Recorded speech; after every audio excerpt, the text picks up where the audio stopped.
Thomas Walker had reached an age where mornings arrived faster than he expected and evenings stayed longer than he preferred. At 57, time no longer felt patient. It moved quietly, but with confidence, like something that no longer needed his permission to pass. He noticed it first in his body, not in dramatic ways, but in honest ones. His hands still worked, still obeyed him, but they took longer to warm up. The stiffness in his fingers lingered well into the morning. His knees reminded him of old labor when he stood too quickly. Nothing was broken, everything was simply older. The land around his home had aged with him.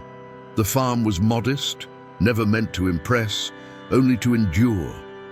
Wooden fences traced the fields with quiet discipline. The barn stood solid, marked by years of repairs that told the story of storms survived rather than beauty preserved. Thomas trusted this place. It responded to patience, not urgency. And that had always suited him. That evening, the sun lowered itself behind the tree line in no hurry at all.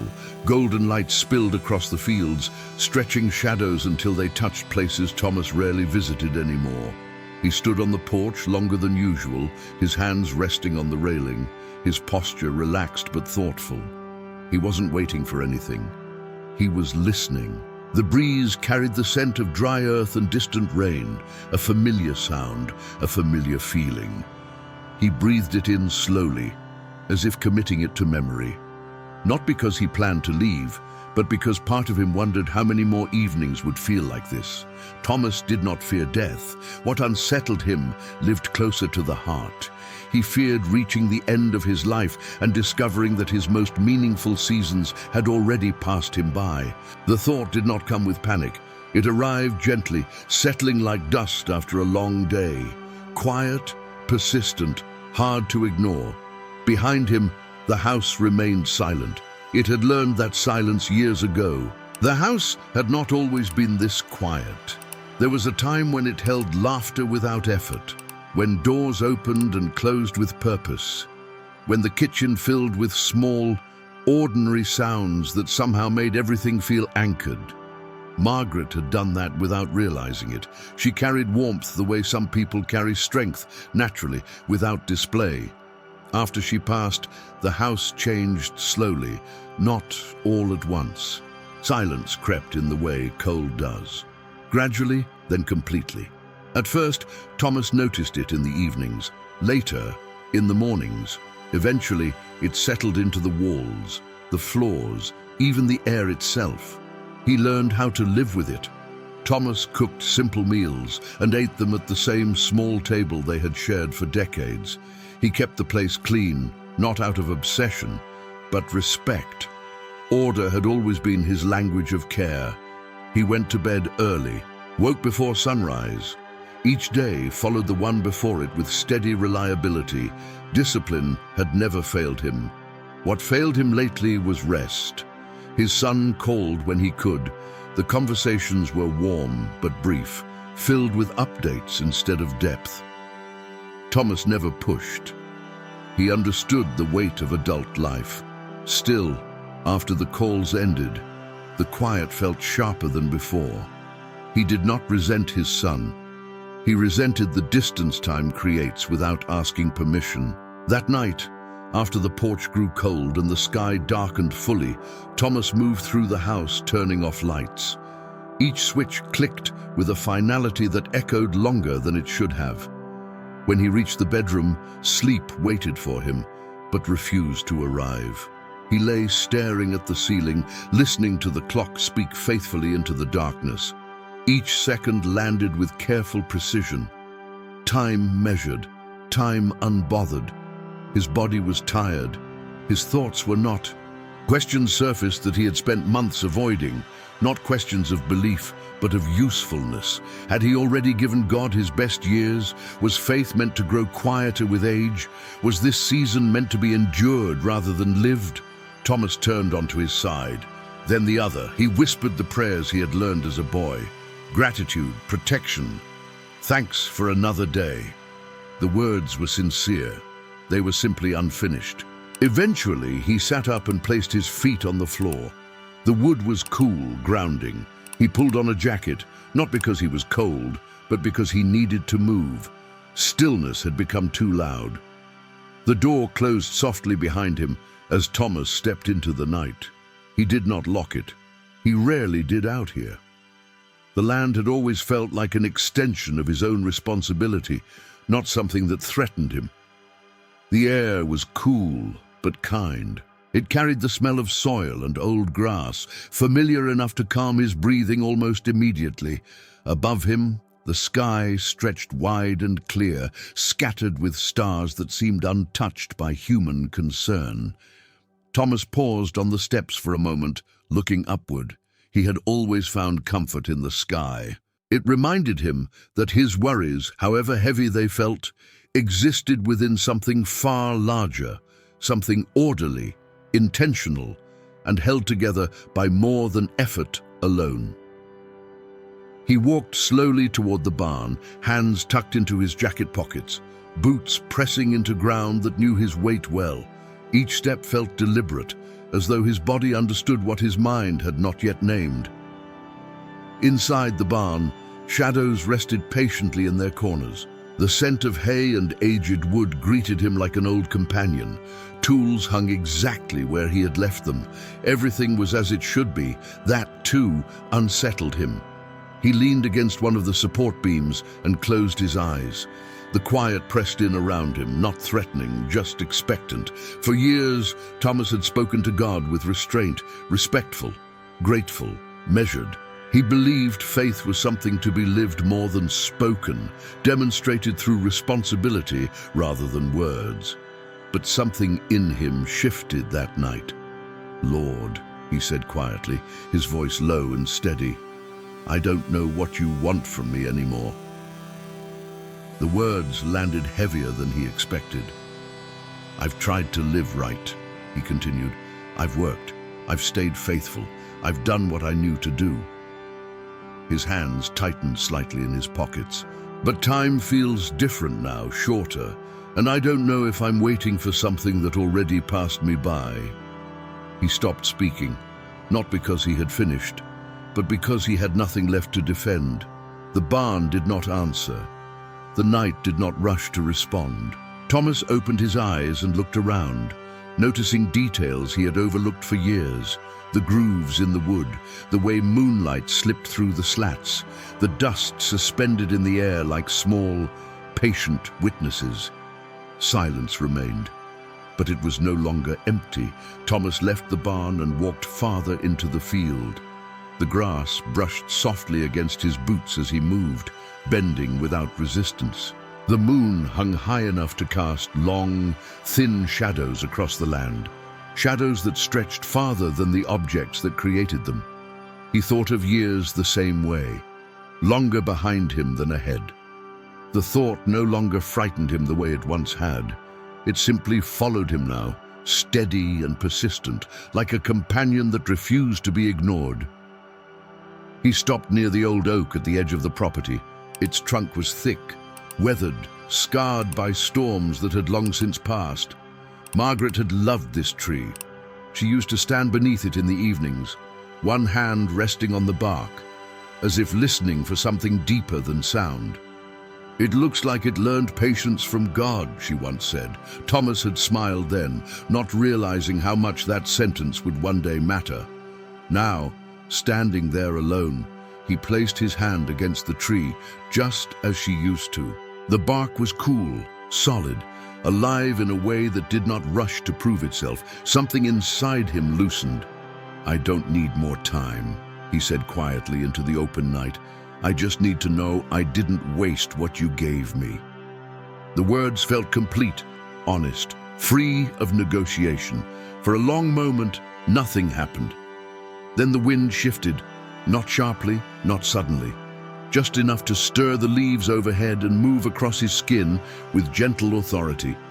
The air felt heavier, not with pressure, but presence. Thomas became aware of his breathing, slower now, deeper.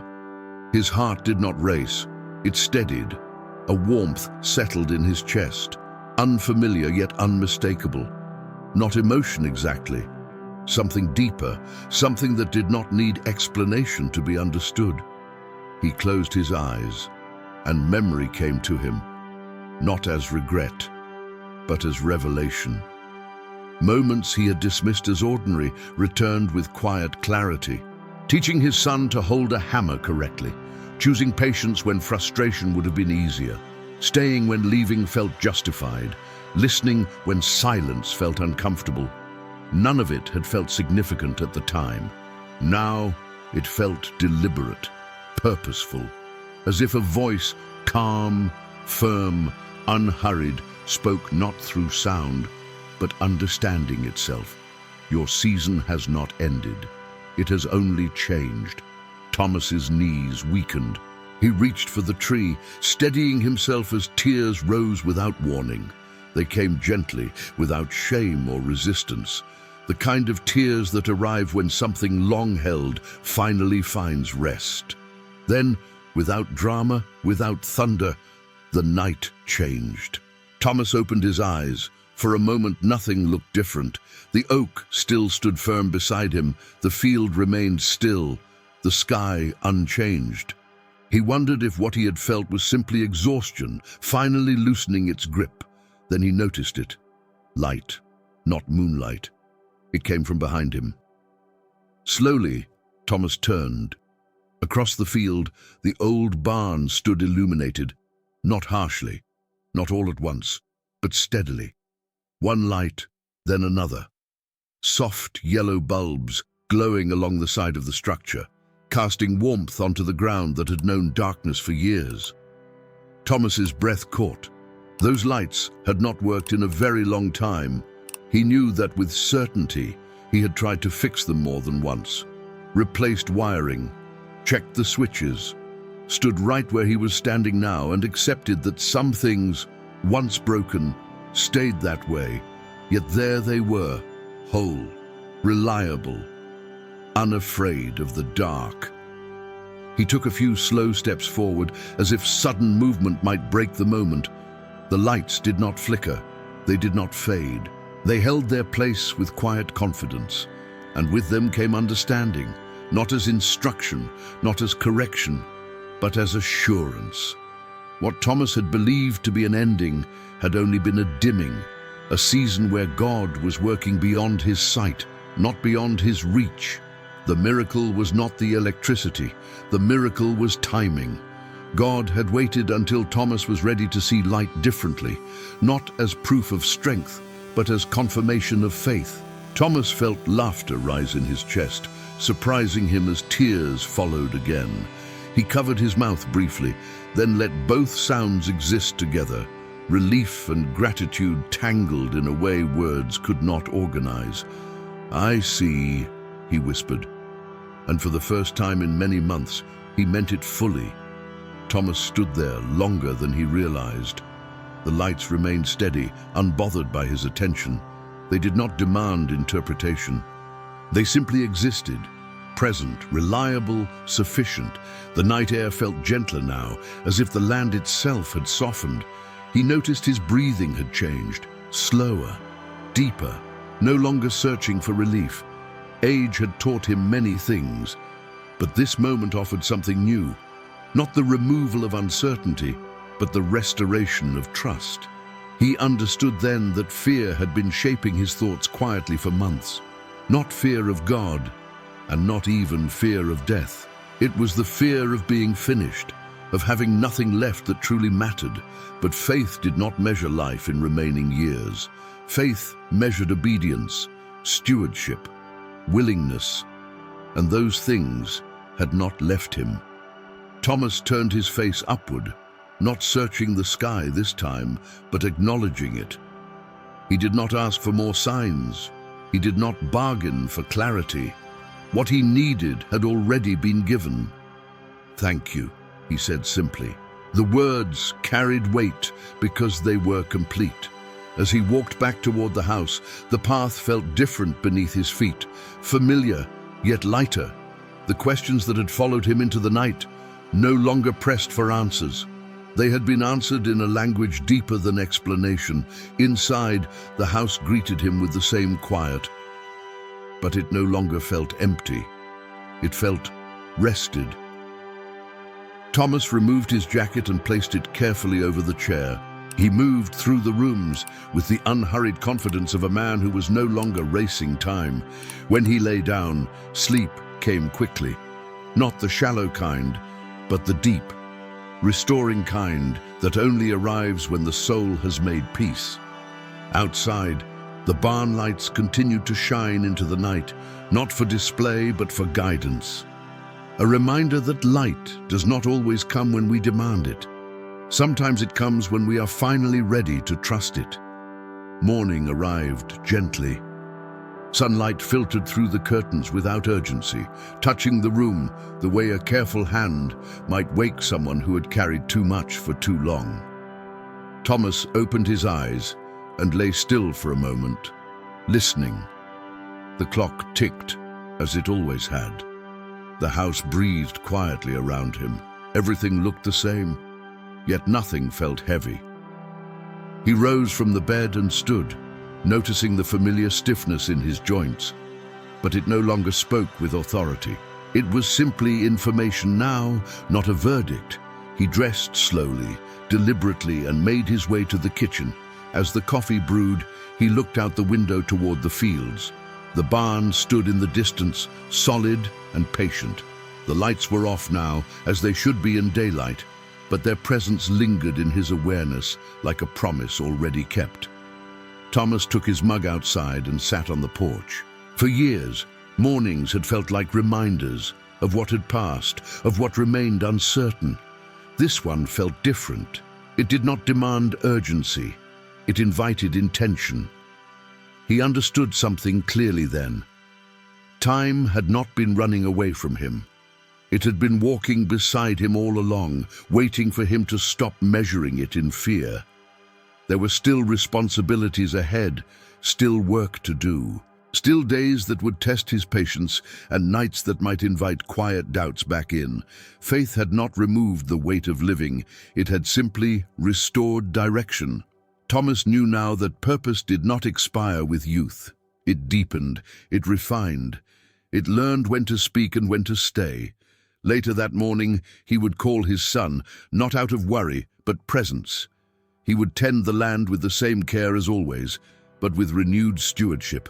He would remain open to being useful in ways he had not yet imagined, not because he needed to prove anything, but because God was not finished, and neither was he. The fear that had once followed him into the night no longer defined his steps. Faith had taken its place, not loud, not dramatic, but steady enough to carry him forward. Thomas Walker sat quietly as the sun rose higher, feeling something rare and precious settle into his chest. Peace. The kind that does not promise ease, only meaning, and that he knew now was more than enough. The days that followed did not announce themselves as different. They arrived the same way they always had, with morning light, familiar routines, and responsibilities that asked for attention rather than admiration. Thomas noticed that first, nothing external had changed enough to impress an observer. Yet inside him, something fundamental had been reordered. Fear no longer sat at the head of his thoughts. It still appeared from time to time, quietly, cautiously, but it no longer led. It followed now, stripped of authority. Thomas could feel it when his body grew tired sooner than expected, or when he caught his reflection in a window and noticed the years written more clearly on his face. But fear no longer interpreted those moments for him. Faith did. He found himself working the land with a different posture, not physically but inwardly. Each task felt less like preservation and more like participation, as if his labor, however small, still belonged to something unfolding rather than something ending. He repaired a fence post that had leaned for months, not because it was urgent, but because it was right. He shared a longer conversation with a neighbor, listening without glancing toward the time. He allowed moments to finish naturally instead of rushing them toward usefulness. One afternoon, while standing near the barn, Thomas paused and looked at the light fixtures mounted along its side. They remained ordinary now, unremarkable in daylight, quiet in their waiting, but he no longer saw them as broken things that had briefly surprised him. He saw them as a reminder that God often works in places we have already accepted as finished. That illumination does not require youth, speed, or strength, only readiness. Thomas understood now that aging was not God closing a door. It was God changing the way he entered. Some callings require energy, others require endurance, and some, the most important ones, require the humility to trust that presence still matters even when visibility fades. That night, as Thomas prepared for bed, he paused once more in the quiet of the house. The silence was still there, but it no longer echoed, it rested. He spoke a simple prayer, not asking for direction, not asking for reassurance, only gratitude for time that had shaped him, for years that had not been wasted, for a future that no longer frightened him. As he turned out the light, Thomas Walker carried with him a truth that would remain steady through whatever days were left. Fear measures life by what is slipping away. Faith measures it by what is still being entrusted. And as long as something is still being entrusted, God is not finished. Neither are you. If this story reached you, it's because something inside you recognized it, not the farm, not the night, but the quiet fear that time might be slipping faster than meaning. And maybe, like Thomas, you've been strong for a long time, responsible, disciplined, steady, while carrying questions you rarely speak out loud.